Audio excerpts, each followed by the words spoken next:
अस्सलाम वालेकुम नाज़रीन। आज का जो हमारा टॉपिक है वो अदालतों के मुतल्लिक़ है कि पंजाब या पाकिस्तान में कितनी किस्म की अदालतें हैं और वहाँ पे किस किस किस्म का जो है ना वो केस हम फाइल कर सकते हैं और उनकी क्या जुरिस्डिक्शन है।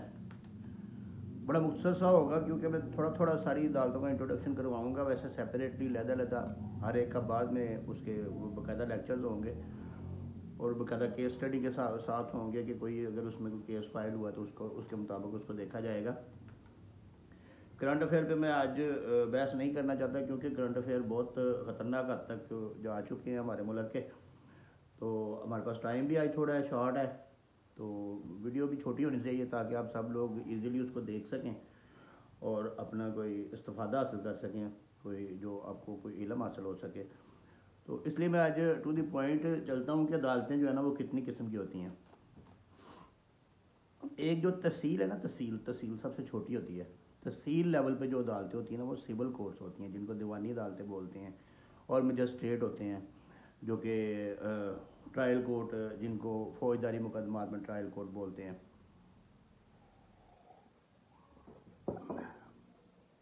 गला थोड़ा सा ख़राब है इसलिए साथ जो है ना वो चाय की सिप ले रहा हूँ। अच्छा, सिविल अदालतें जो होती हैं ना वो एक तो सिविल जज दर्जा सोम होता है जो सबसे छोटा होता है, फिर सिविल जज दर्जा दोम, सिविल जज दर्जा अव्वल, फिर उसके बाद सीनियर सिविल जज आता है। ये ज़िले लेवल पे सीनियर सिविल जज ज़िले लेवल पे होता है, तो तहसील लेवल पे सीनियर सिविल जज नहीं होता। तहसील लेवल पे जो है ना वो सिविल जजेस ही होते हैं और सीनियर सिविल जज जो है ना वो ज़िला के हदूद में, ज़िला के जो कचहरी होती है, जो कोर्ट्स होती हैं उसमें मौजूद होता है।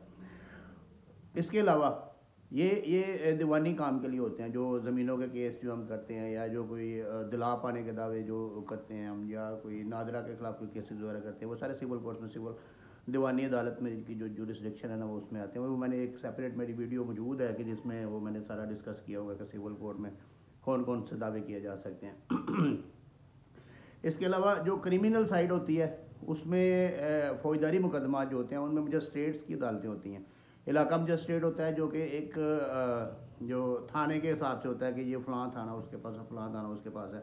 ये आपको एक चीज़ मैं समझा दूं कि ये मजिस्ट्रेट और सिविल जजेस सेम होते हैं। उनको इख्तियारात जो है ना वो सेशन जज, डिस्ट्रिक्ट एंड सेशन जज जो है ना वो उनको इख्तियारात दे देता है कि ये जो जज है ना ये इसको डील करेगा, ये इसको डील करेगा। जज वही होते हैं, कोर्ट का नाम डिफरेंट हो जाता है कि ये वो जज जो है ना वो सिविल भी कर सकता है, वो फौजदारी भी कर सकता है। ये नहीं है कि वो मजिस्ट्रेट कुछ और पढ़ के आते हैं और सिविल जजेस कुछ और पढ़ के आते हैं, ये ऐसा नहीं है। जो कॉन्सेप्ट लोगों का, अक्सर लोगों का बना हुआ है वो नहीं है।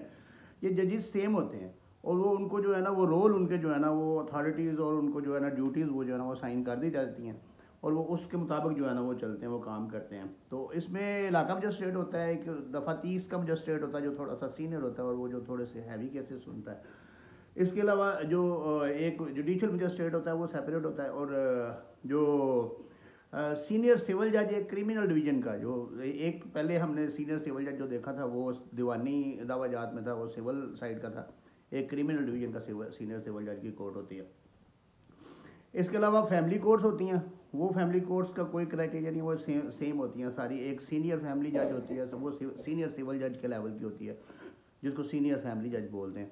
तो यानी कि ये 3 डिवीजन्स हर ज़िले में अब उन्होंने बना दिए हैं। एक फैमिली डिवीज़न है, एक क्रिमिनल डिवीज़न है, एक सिविल डिवीज़न है, ये तीनों बना दिए हैं। उनके ऊपर फिर जो अदालतें आ जाती हैं वो सेशन जज साहब की अदालत होती है, जिनके आगे सबॉर्डिनेट होते हैं, जो सबॉर्डिनेट कह लें या एडिशनल, उनके एडिशनल जो है ना एडिशनल सेशन जजेस होते हैं और सेशन जजेस होते हैं। कुछ फौजदारी मुकदमात सेशन जजेस भी ट्रायल करते हैं, जैसे कि कत्ल के मुकदमात हो गए या कोई वो 365 यानी कि ज़िना, अगवा या इस तरह के जो हैवी मुकदमात होते हैं वो सेशन जजेस या एडिशनल सेशन जजेस उनको ट्रायल करते हैं। एंटी नारकोटिक्स वाले भी सारे केसेस जो है ना वो उधर ही जाते हैं अगर कोई थानों में हो तो। वैसे तो एंटी नारकोटिक्स की कोर्ट भी अलग होती है एक।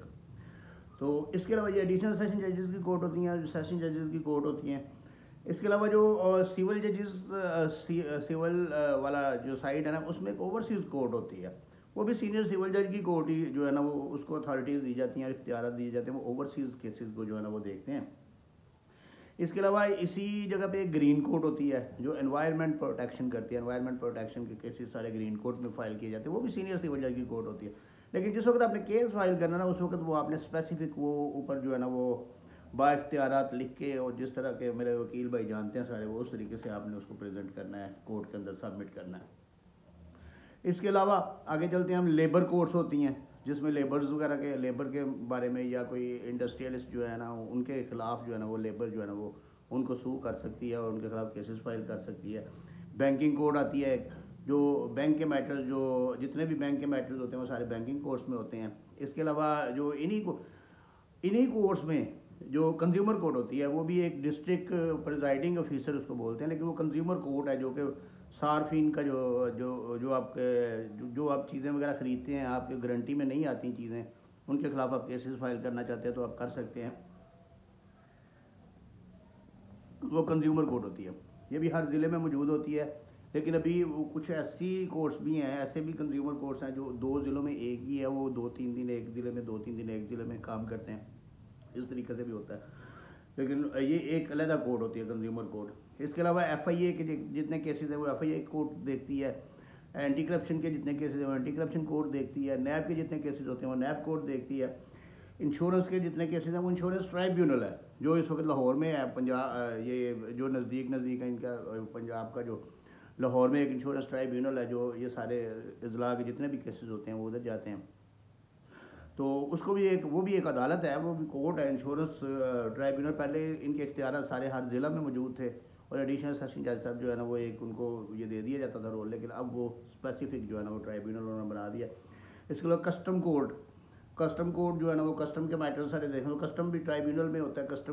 कस्टम की जो अदालत है वो भी ट्राइब्यूनल की शक्ल में होती है, तो उसमें भी वो सारे मामला देखते हैं। इसके अलावा जो FBR के मामला होते हैं, वो FBR का जो डिपार्टमेंटल एपिलेट फोरम होता है, जो कमिश्नर अपील्स जिसको बोलते हैं, वो भी एक अदालत है उनकी।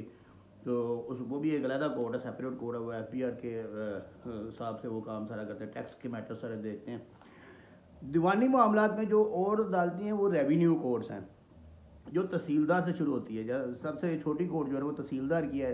उसमें हम जो है ना एप्लीकेशन फॉर पार्टीशन यानी कि तकसीम की जो है ना एप्लीकेशन उसमें सबमिट कर सकते हैं। निशानदेही करवानी है जगह की तो उसकी एप्लीकेशन सबमिट कर सकते हैं।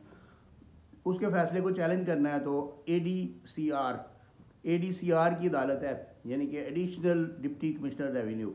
वो हम डिप्टी कमिश्नर को एप्लीकेशन दे दें या अपील फाइल कर दें तो वो ADCR की कोर्ट में जो है ना वो सबमिट हो जाती है। उसके बाद एडिशनल कमिश्नर की कोर्ट है, फिर बोर्ड ऑफ रेवेन्यू आता है, फिर बोर्ड ऑफ रेवेन्यू के बाद फिर ऊपर हाई कोर्ट, और हाई कोर्ट के बाद सुप्रीम कोर्ट आती हैं।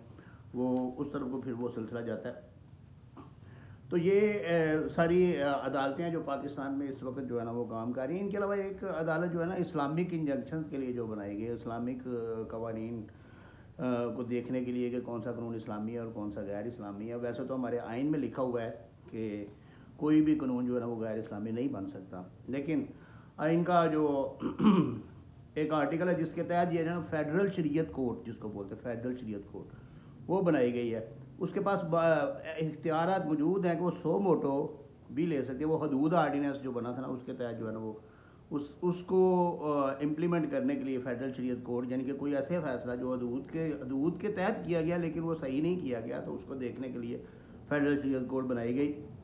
फेडरल शरीयत कोर्ट के पास एक और भी इख्तियार है कि ये जो कानून साजी होती है, जो प्रोविंशियल और नेशनल असम्बलीज़ की जो कानून साजी होती है, वो कानून भी वहाँ पे जो है ना वो चैलेंज होता है, वो चेक हो जाता है कि वो इस्लामिक इंजंक्शंस के ख़िलाफ़ तो नहीं है। और ये अपनी सिफारिशात जो है ना वो फिर भेजते हैं पार्लियामेंट को।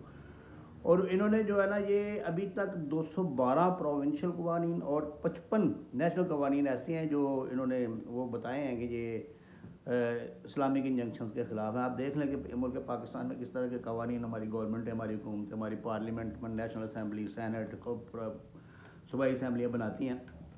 तो एपलेट कोर्ट के पास रिविजनल जुरिस्डिक्शन भी है, एपलेट जुरिस्डिक्शन भी है और सो मोटो जुरिस्डिक्शन भी है, यानी कि ये तीनों तरीक़ों से काम करते हैं। ये फेडरल शरीयत कोर्ट जो है, तो फेडरल शरीयत कोर्ट भी मौजूद है पाकिस्तान में। तो ये सारी अदालतें जो है ना ये पाकिस्तान में वर्क कर रही हैं इस वक्त। तो लेकिन इतनी ज़्यादा अदालतें हैं और इनके अगर आप हिसाब लगाएं, इनकी बिल्डिंग्स, इनके खर्चे, इनके मुलाजमीन, तो ये बहुत ज़्यादा बनते हैं, लेकिन इंसाफ जो है ना वो पाकिस्तान में कहीं भी नज़र नहीं आता।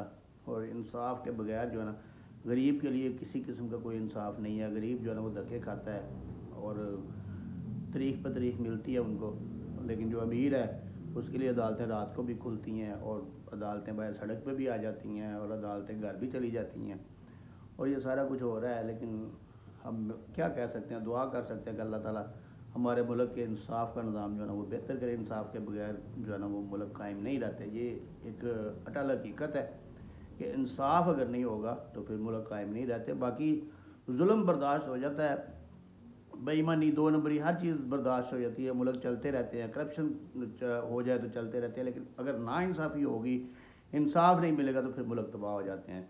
इसके साथ मुझे इजाज़त दीजिए। अल्लाह हाफ़िज़।